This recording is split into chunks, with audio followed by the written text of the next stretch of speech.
Es un regalo poder compartir este pequeño retiro o reflexión en torno a la Navidad en víspera, como estamos, de la Epifanía. Mañana se celebrará, Dios mediante, ¿no?, la víspera de la Epifanía. Y entonces creo que es un regalo poder hacerlo en presencia del Señor, con el Santísimo Sacramento expuesto aquí en esta capilla, en esta iglesia. Y bueno, pues yo sencillamente quiero compartir con vosotros algunas reflexiones sobre el misterio de la Epifanía, que nos sirvan para vivir con toda su intensidad pues ese momento álgido, culminante del tiempo de Navidad, aunque en tiempo de Navidad concluye con el bautismo del Señor en el río Jordán, ¿no?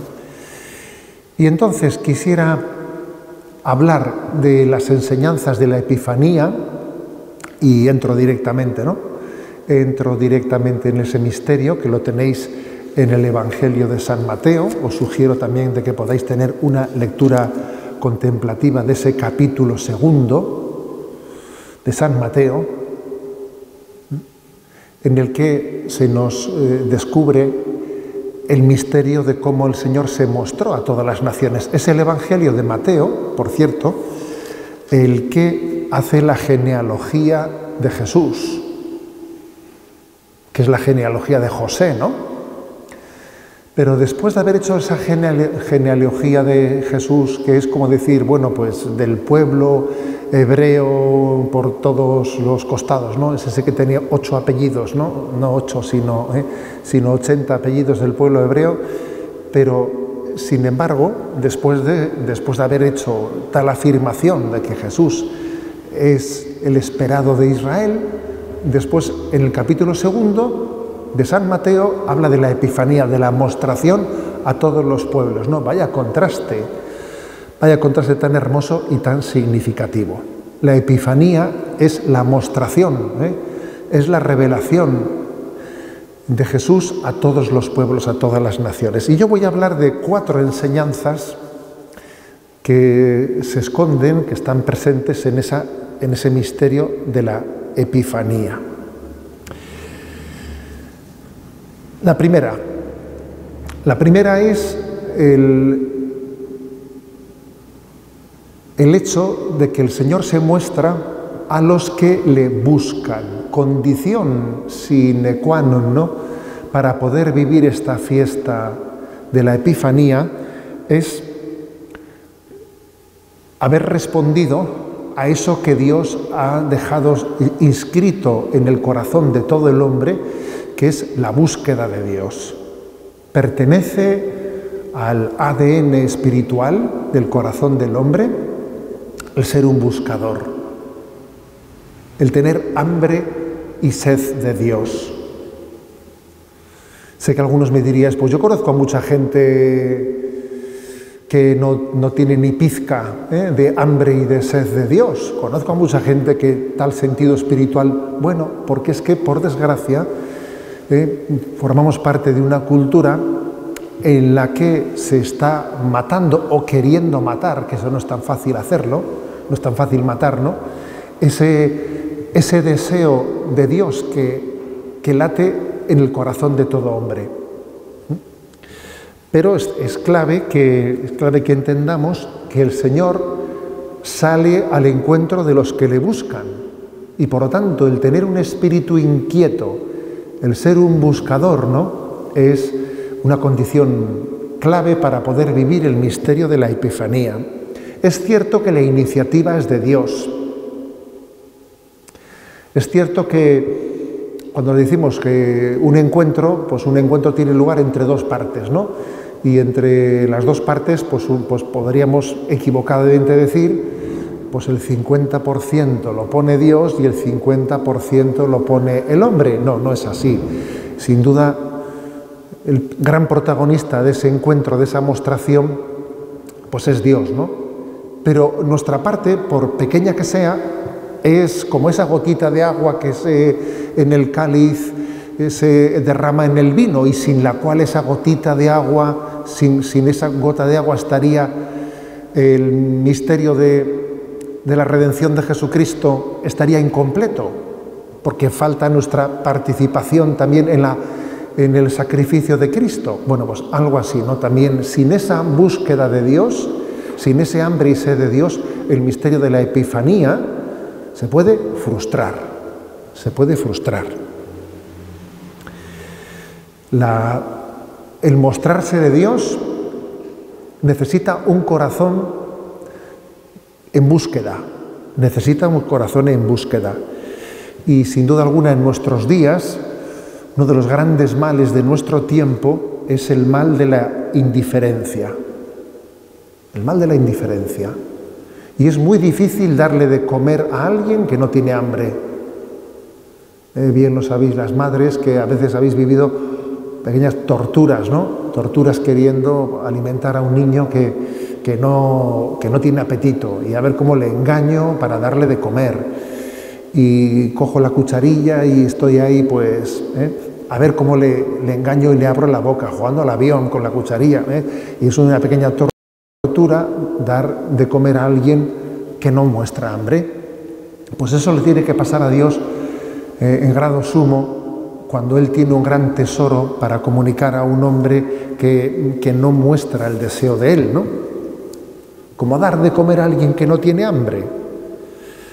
Por eso el Evangelio no solo ha venido a dar respuesta a los grandes deseos del hombre, sino que el Evangelio también ha venido a suscitar en el corazón del hombre los grandes deseos,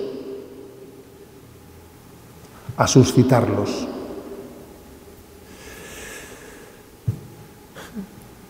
Él está educando nuestro corazón. Hay una educación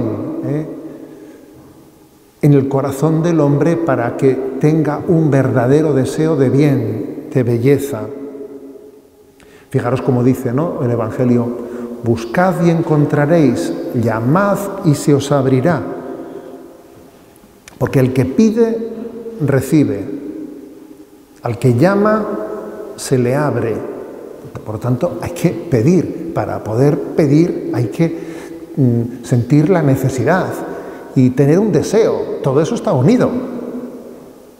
Todo eso está unido, ¿no? Si no existe un deseo, no se pide. Si no se pide, no se recibe. Uno no se abre al don de Dios, ¿no? Por tanto, lo primero que el misterio de la Epifanía quiere darnos es educar nuestra pasionalidad. Que tengamos un corazón verdaderamente pasional, ¿no?, pero en sintonía con el corazón de Cristo. Es verdad que el hombre tiene muchos deseos, ¿no?, pero no siempre están bien conducidos, no siempre están bien orientados, ¿no? La verdad es que un signo de enfermedad espiritual puede ser el sencillamente tener pocos deseos, ¿no? El ser apático, indiferente, eso es un signo de enfermedad espiritual máxima. También lo es el de tener muchos deseos, pero tenerlos pues desordenados, descontrolados y a veces pues muy ligados a la concupiscencia que finalmente esos deseos nos llevan al pecado. Ambas cosas, la indolencia o una pasionalidad desordenada que finalmente nos lleva al pecado, ambas cosas, pues, ¿qué queréis que os diga? Mal. Mal. Luego, el misterio de este niño Dios, de este corazón de Jesús pequeño, pero divino, que late en el niño de Belén, quiere educar nuestros deseos.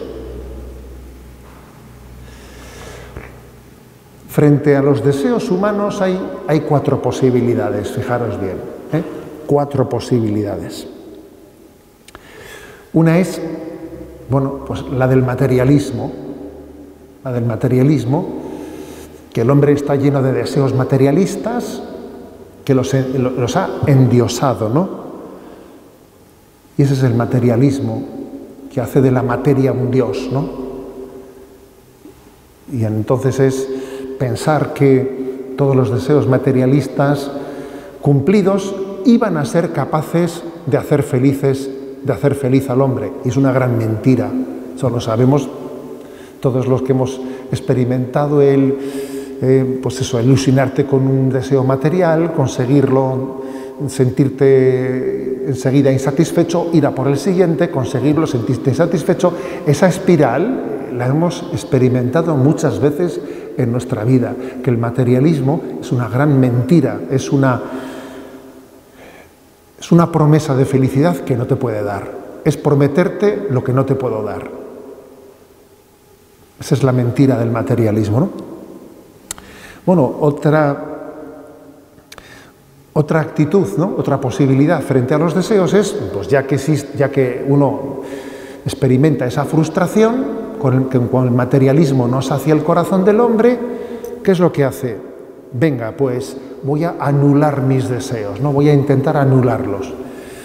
Me voy a apuntar a un cursillo de Zen, para hacer un cursillo de Zen e intentar allí pues llegar a un estado interior en el que ni sienta ni padezca, ¿no?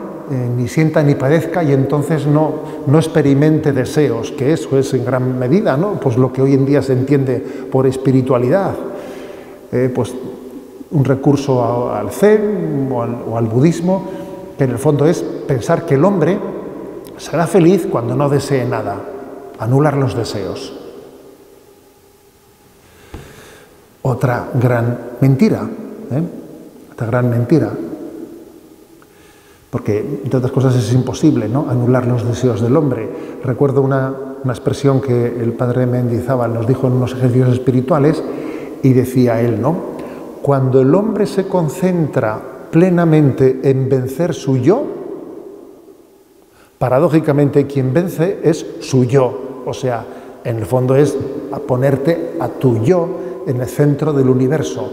Aunque digas que es anulando tus deseos, si es tu yo, que te autoposees, autodominas, que te autocontrolas, es tu yo. Un yo, bien sea materialista, o un yo dominador de ti mismo, es tu yo. El recurso del budismo que pretende anular los deseos es una negación de la realidad. Mi corazón desea, y es bueno que desee.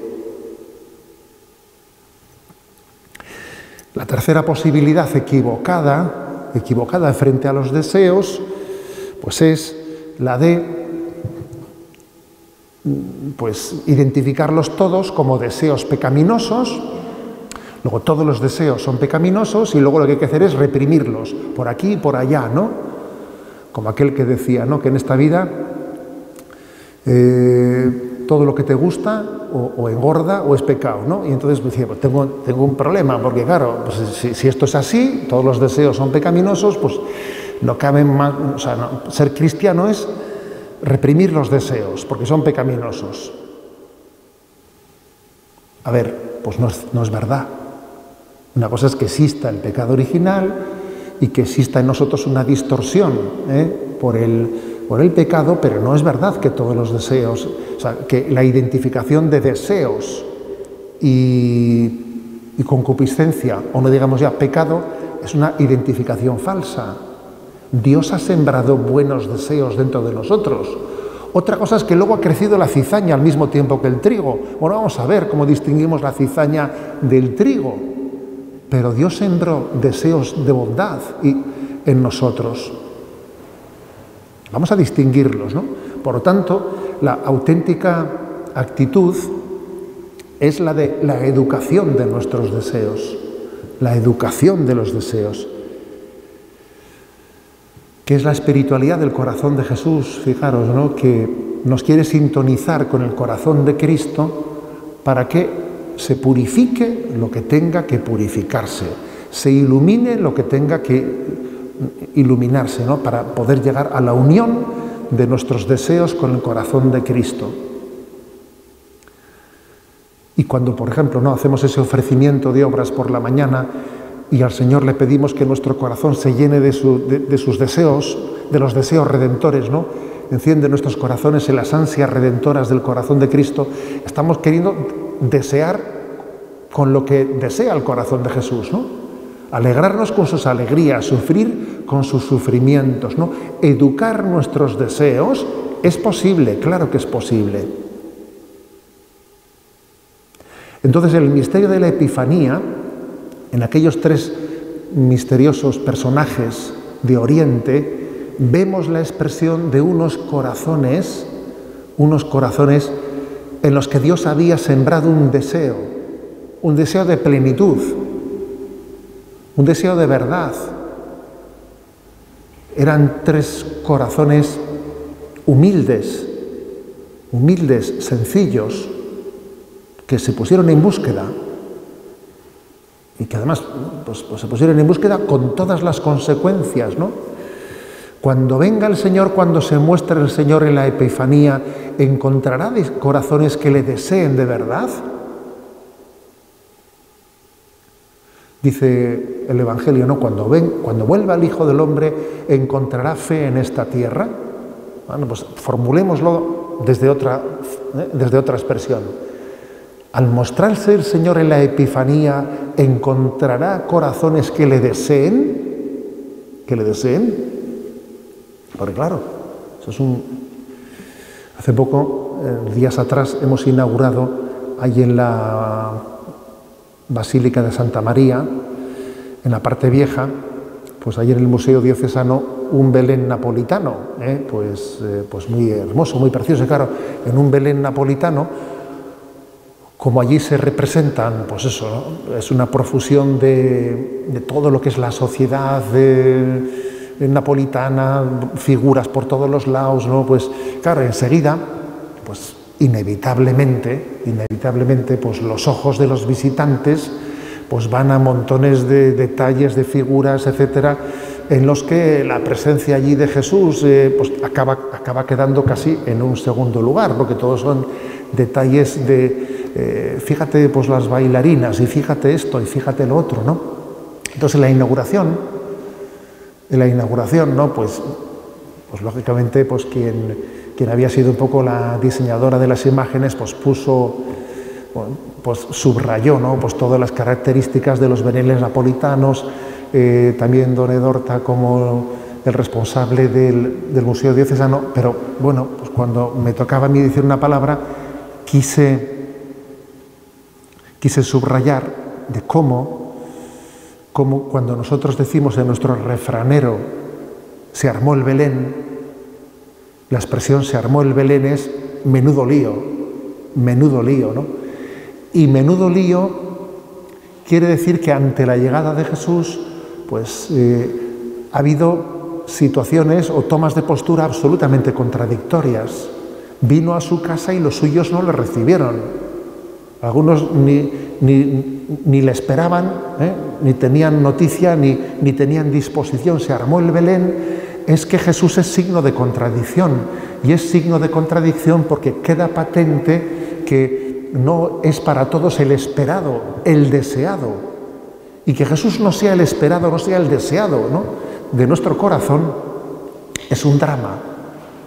Nosotros lo adornamos, hacemos belenes preciosos, bellos, pero tenemos que ver que en medio de esa belleza hay un drama, y es que ante Jesús no se puede ser indiferente. El que es indiferente ya está tomando postura, porque la indiferencia es una postura tremenda. Ante Jesús, signo de contradicción, ¿no? El mundo entero. El que no está conmigo está contra mí. El que no recoge conmigo desparrama. Y esta es la primera característica, ¿no? El tiempo de la Epifanía. El Señor quiere, en este tiempo de preparación para la Epifanía, suscitar hambre y sed del don que vamos a recibir. Hambre y sed. Pide esa gracia, pide la gracia de lo que haya en ti de rutina, indiferencia, falta de ilusión. Ojo, que el Señor lo purifique. En segundo lugar, no solo es necesario un espíritu inquieto de búsqueda, con un corazón purificado, sino sobre todo, al mismo tiempo, una disposición de compromiso con la verdad encontrada. Dice Mateo 2:11, entraron en la casa, vieron al niño con María su madre y cayendo de rodillas lo adoraron. ¿Por qué subrayo esto? Pues porque hay que estar atentos ante una actitud a la que le gusta buscar, juega a buscar, pero en realidad no quiere encontrar. A veces existe en este mundo un cierto supuesto espíritu de búsqueda al que le gusta vivir con el coqueteo, con la duda, un turismo ecléctico, un supermercado de curiosidades, picotear por aquí, picotear por allá, decir que uno es muy inquieto y que le gusta buscar, ya, pero es una pose, no es una búsqueda real. En el fondo es una especie de relativismo disimulado, porque en el fondo no busca, se busca a sí mismo y le gusta decir de sí mismo que soy un espíritu inquieto y que me gusta buscar por aquí y por allá, ¿no? Por eso, no basta con ser buscadores, hay que ser encontradores, si me permitís la expresión, ¿no? Hay que ser encontradores, o sea, hay que dejarse encontrar. Porque me llama la atención que el texto dice, entraron en la casa. ¿Y qué significa entraron en la casa? Pues nosotros podríamos decir, entraron en la iglesia. Y nuestro compromiso es con la Madre Iglesia. Entonces, esa epifanía del Señor, yo para recibir lo que el Señor me está mostrando, tengo que entrar en la casa, tengo que entrar en el misterio de la Iglesia y confiar que en el seno de la Iglesia el Señor ha puesto, ¿no?, ha depositado el tesoro de la revelación. Entonces yo fuera de la Iglesia, al margen de la Iglesia, yo no puedo recibir esa manifestación del Señor, porque el Señor lo ha querido encomendar a la Iglesia, ¿no? De hecho, fijaros, cuando hacemos una profesión de fe, la Iglesia tiene costumbre, cuando alguien le pide pues un cargo concreto, ¿no? Un cargo concreto, pues uno va a ser vicario del obispo, o va a ser arcipreste o lo que sea, ¿no? Va a asumir un cargo, se le pide a tal que haga una profesión de fe. Y en esa profesión de fe a mí siempre me ha llamado la atención una expresión que ahora os la comparto, ¿no? La fórmula es, ¿no? Yo, José Ignacio, creo con fe firme y profeso todas y cada una de las cosas contenidas en el símbolo de la fe. Y entonces las profesiones de fe suelen empezar a describir, bueno, pues creo en Dios Padre, creo en Dios Hijo, pero según ha ido desarrollando todo al final, para que no haya dudas de que yo no creo en las cosas a mi manera, yo no hago una fe a mi manera, lo mío no debe de ser una fe de supermercado, en la que con esto me identifico, con esto un poco menos. No. Lo mío no puede ser una fe de supermercado, de que cojo lo que me conviene. No es así. Dice al final del credo, la profesión de fe, perdón, dice, creo también con fe firme todo aquello que se contiene en la palabra de Dios, escrita o transmitida por la tradición, y que la Iglesia propone para ser creído como divinamente revelado, mediante un juicio solemne o mediante el magisterio ordinario y universal. Es decir, ¿tú en qué crees? ¿En lo que la Iglesia me ofrece como materia de fe? No voy a ser yo el que decida en qué creo y en qué no creo. No, yo entro en la Iglesia. Entraron en la casa y se arrodillaron. La fe es todo un conjunto. La fe es una gran sinfonía que ha sido depositada, ¿no?, en el depósito de la fe. Esa es una expresión que tenemos que enamorarnos de ella, el depósito de la fe. El Señor depositó en manos de la Iglesia el don de la fe. Y repito la expresión, ¿no? Creo en todo aquello que la Iglesia propone para ser creído. abro el catecismo de la Iglesia Católica y digo, esta es la fe de la Iglesia, esta es la fe, y la acojo, y cojo la Sagrada Escritura, la acojo, cojo el catecismo, lo acojo, y en su integridad. Fijaros, hay dos maneras de leer o de acercarse al magisterio, o a la palabra de Dios, o al catecismo, ¿no? Una es, busco aquellos pasajes que me son especialmente significativos, con los que me identifico, y digo, oye, qué precioso esto, qué estupendo, ¿no? Me quedo con ello, le doy vueltas, tomo apuntes, y luego sigo leyendo, esto no me interesa tanto, esto no me interesa, voy pasando páginas, ¿no? Hasta que encuentro una que me interesa. Digo, aquí sí, entonces me paro otra vez y sigo tomando apuntes, ¿no? A ver, esta es una manera de acercarse un poquito deficiente. Otra manera de leer más bien es, acojo, ¿no? Pues la Sagrada Escritura o el Catecismo de la Iglesia Católica y voy leyendo y me fijo en algo que no me resulta tan, con lo que no me identifico tanto. Y entonces en vez de pasarlo rapidito, no, me voy a quedar más en esto, porque justo si esto tengo más dificultad de comprensión en esto, será porque yo tengo una carencia que tengo que educar. Luego, no voy a pasar rapidito aquello con lo que no me identifico, más bien me voy a fijar especialmente en ello, porque es la única manera de acoger el conjunto de la fe, la totalidad de la fe. O sea, es decir, la Epifanía me está mostrando la donación de la totalidad de la fe, y yo la acojo. Yo he entrado en la Iglesia y hago ese acto de confianza, lo que la Iglesia me muestra para ser creído.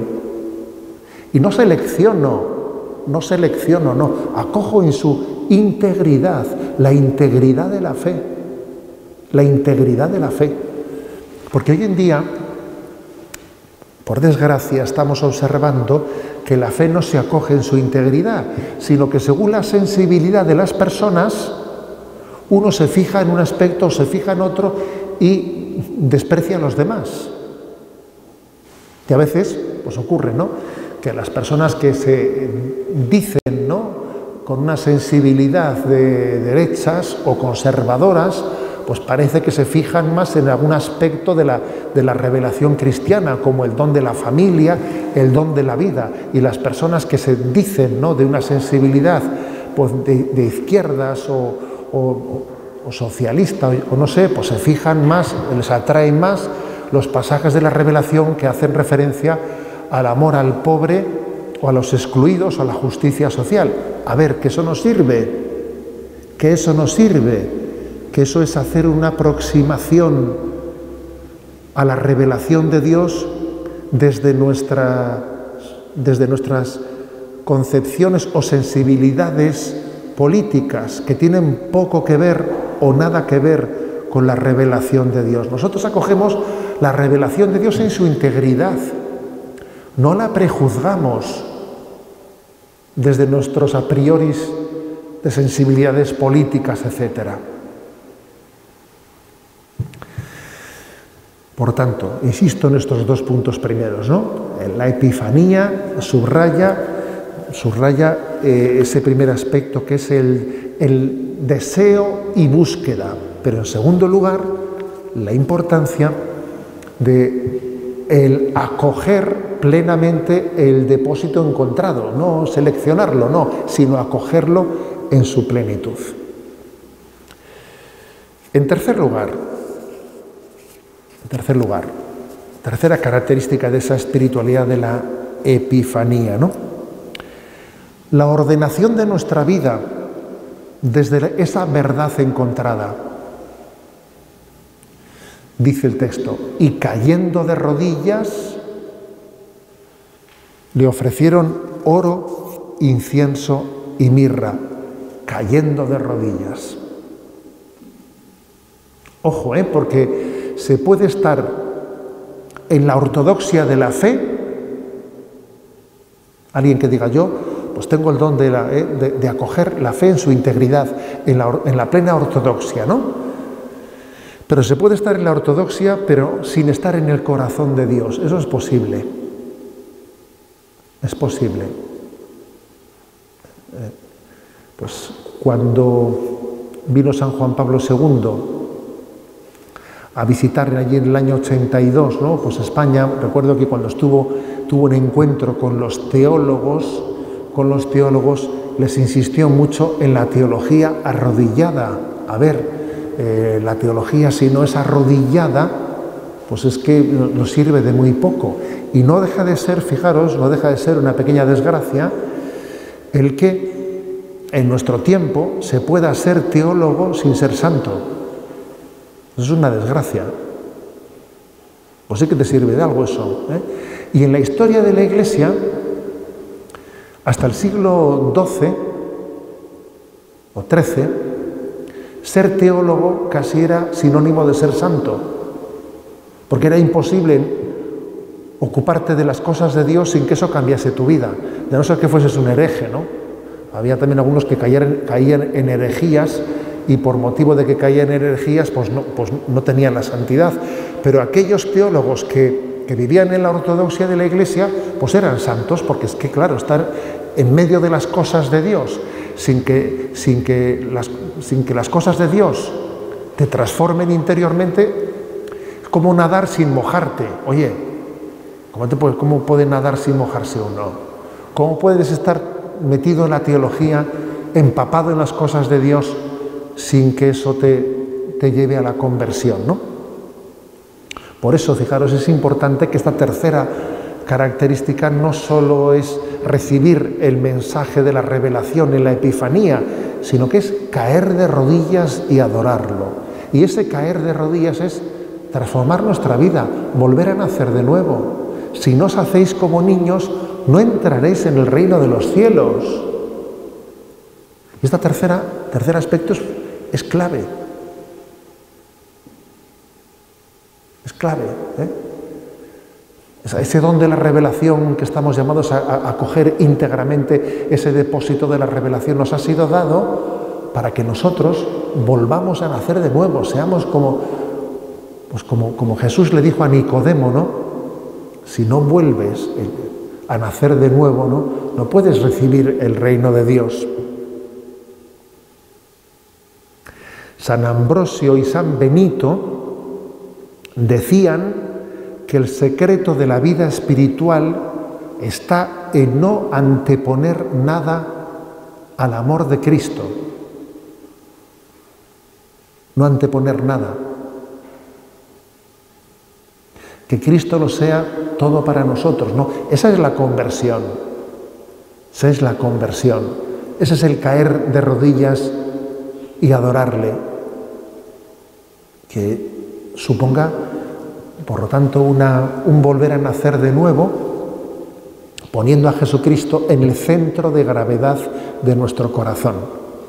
¿Por qué? Fijaros, si nos quedamos solo con el punto segundo que he dicho, lo de entraron a la casa, entraron en la iglesia, y allí recibieron, sí, pero uno puede estar en la iglesia,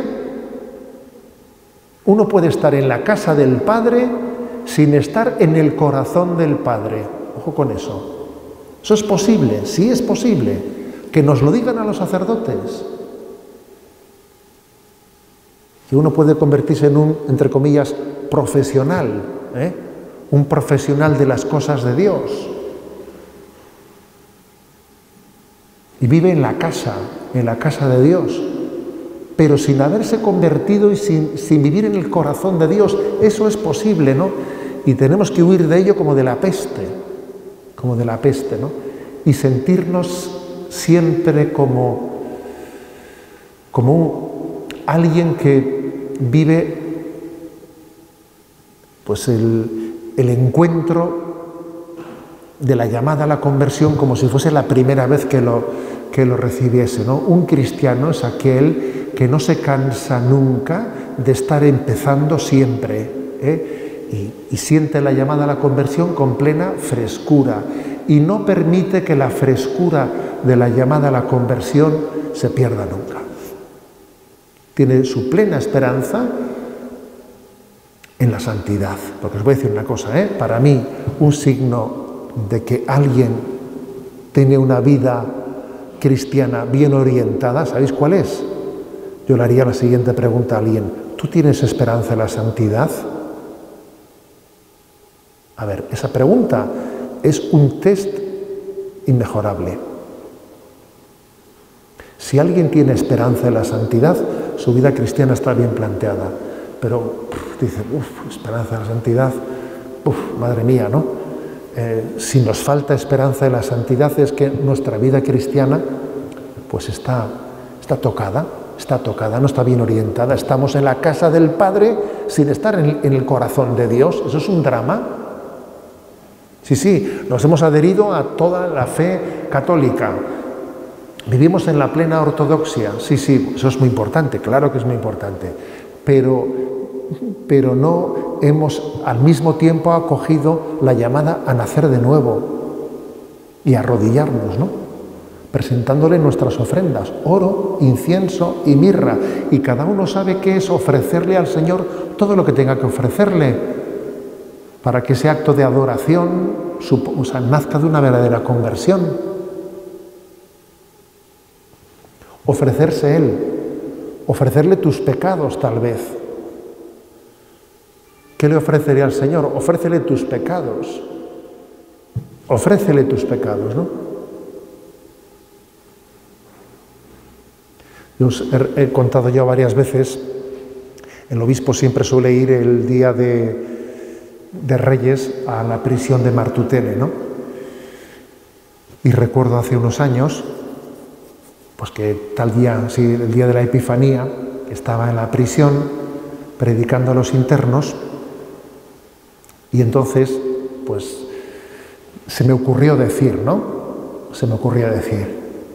y vosotros estaréis pensando, porque yo estaba hablando de la ofrenda de los magos de Oriente, ¿no? De oro, incienso y mirra, y estarás tú pensando, ¿y yo qué puedo ofrecerle al Señor? Si no tengo nada, si estoy aquí preso, ¿no? Si no tengo nada. Y entonces yo, queriendo poner una pica en Flandes, ¿sabes? Les dije a los chicos, ¿por qué no le ofreces a Jesús, al niño Dios, tus pecados? ¿Por qué no se los ofreces? ¿Por qué no le pides al capellán, que le tenía el capellán al lado mío, al capellán en estas Navidades, una cita y te confiesas con él? Dije eso, y va el capellán, me corta y me dice, don José Ignacio, ya estamos confesándonos todos, no sé cuántos faltan por confesarse, dijo ahí a la sala, faltaban por confesarse unos pocos. Y dije yo, madre mía, Dije, yo aquí estaba pensando que ponía una pica en Flandes y estos pobres nos preceden todos en el reino de los cielos. Estos están aquí y han hecho una confesión de 20 minutos cada uno, vamos. Bueno, pues ese es un aspecto clave, clave de la vivencia de la Epifanía. Caer de rodillas ante el niño Dios y pedir el don de la conversión. Y por último, ¿no? El cuarto aspecto. La preparación para la misión, porque el texto dice que los magos luego se marcharon a la tierra por otro camino, ¿sabes? Fueron por otro camino porque tenían que huir de Herodes, que cuidado con él, ¿no? Herodes les había dicho, venís y me contáis. Ellos fueron por otro lado, porque sabían que a Herodes no había que decirle nada, que tenían que comunicarle lo que habían visto a otros. Herodes no estaba para comunicarle nada, ¿no? Pero fijaros, el cuarto aspecto de la Epifanía es el de la misión. La misión. O sea, aquellos hombres que habían seguido una estrella y que habían encontrado con Jesús, después marcharon por otro camino a comunicar al mundo lo que habían visto. ¿O qué pensáis? ¿Que habían ido allí de turismo? No. Marcharon a comunicar al mundo lo que habían visto, ¿no? No es admisible que las Navidades, ¿no? Pues nos dejen como estábamos, como era en un principio, ahora y siempre, por los siglos de los siglos. No, eso no es admisible. Si hemos sido transformados por el misterio de la Navidad en la Epifanía, tenemos que ser apóstoles. Tenemos que ser apóstoles. Y por otro camino en nuestra vida, como aquellos magos que marcharon por otro camino, buscando siempre el cómo llevar el mensaje del reino de Dios a nuestro mundo. con la creatividad que sea necesaria para decir, yo cómo anuncio el mensaje, cómo lo hago, de qué manera el Señor me suscita formas y caminos para dar a conocer, ¿no? Para poder transmitir ese mensaje del reino de Dios, ¿no? Esa gran noticia de que Dios ha nacido y está junto a nosotros. O sea, el sentido apostólico, el celo apostólico. Si la Epifanía la vivimos bien, se tiene que traducir en un celo apostólico. Recientemente leí una anécdota que desconocía de Laínez. Laínez fue uno de los primeros discípulos de San Ignacio de Loyola. Entonces, cuenta Laínez en uno de sus escritos que un día San Ignacio de Loyola le dijo, ¿no? Estaban reunidos un grupo, ¿no? Los primeros seguidores de la Compañía de Jesús, así como estamos nosotros ahora, ¿no? Y les dijo San Ignacio a ellos, ¿no? Imaginaros que yo os lo diga a vosotros ahora. A ver, hay dos posibilidades. Una es que te mueras hoy y vas directamente al cielo, tienes el cielo asegurado. Y otra segunda, que te quedes más tiempo para trabajar y predicar por el reino de Dios, ¿no? Y ganar almas, pero entonces tu salvación no está asegurada. Y claro, y Laínez escuchó eso y dijo, yo la primera, que tengo el cielo asegurado, claro. Pero San Ignacio le dijo, pues yo elijo la segunda. Aunque corra peligro, aunque mi salvación en la segunda no esté asegurada, pero hemos nacido para buscar almas para Dios. Hemos nacido no solo para ir yo al cielo, sino para llevar a unos cuantos conmigo. San Ignacio dijo, yo elijo la segunda. Pues un episodio impresionante, un episodio impresionante, porque claro, ese episodio hoy en día lo cuentas y la gente diría, bueno, yo elijo la segunda pero por no morirme hoy, claro, pero obviamente no ese es el contexto, ¿no? El contexto en el que tiene allí lugar aquel discernimiento. Ignacio le dice, yo elijo la segunda, porque aunque mi salvación no esté asegurada, el Señor nos ha pedido a todos nosotros, ¿no? Que seamos instrumentos suyos para ganar almas a Dios. Ese es. Entonces, Señor, te ofrezco hasta mis contradicciones, el hecho de no tener seguro mi destino, no tener seguro mi futuro, el no tener atadas mis cosas, porque a veces uno mismo no tiene atadas sus cosas, ¿no? Pero te lo ofrezco para ganar más almas para ti. Nosotros diríamos, voy a atar todas mis cosas bien atadas y cuando tenga lo mío bien solucionado, a ganar almas. Y el Señor te dice, no, eso no es así. Hasta esa inseguridad que tú tienes hacia ti mismo, esa no satisfacción de tu propia vida espiritual, ¿no? Que te gustaría pues tener solucionadas muchas cosas que todavía no te ves Señor y dueño de ellas. Bueno, tú ofréceselas al Señor por la salvación de las almas y pídele conversiones y vocaciones, conversiones y vocaciones, conversiones y vocaciones. Que en el fondo es el gran don que la Iglesia necesita, conversiones y vocaciones.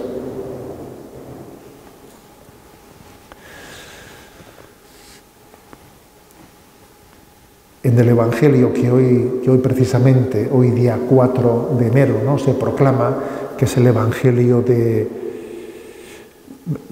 primer capítulo de Juan, versículos del 35 al 42, en el que se relatan los primeros llamamientos de Jesús a sus discípulos.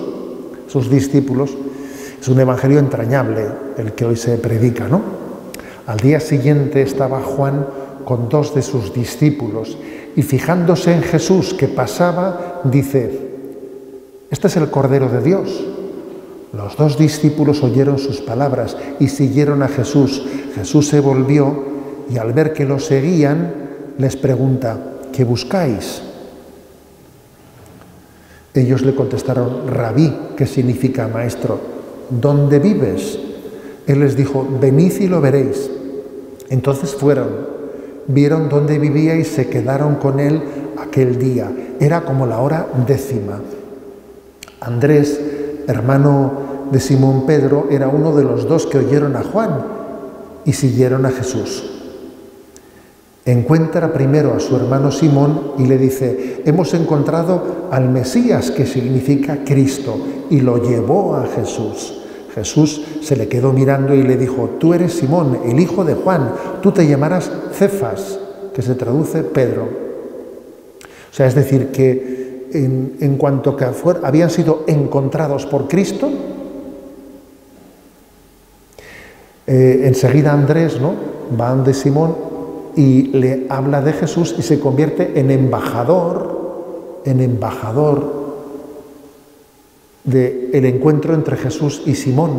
Fíjate, Andrés está conquistando para Jesús al que va a ser el Papa, el primer Papa de la Iglesia. Menudo apostolado, ¿eh? Yo creo que nunca, jamás habrá ocurrido, ¿no?, que alguien diga: pues mira, el Señor se sirvió de instrumento para poder llevar a Jesús al que iba a ser la piedra sobre la que el Señor fundase su Iglesia. Le llevó a Jesús. Y la expresión es así de bella: le llevó a Jesús. La Epifanía consiste también en ese apostolado, llevar a Jesús. Nosotros hemos sido la Epifanía es un encuentro con el mundo que busca. El mundo busca y Dios sale a su encuentro.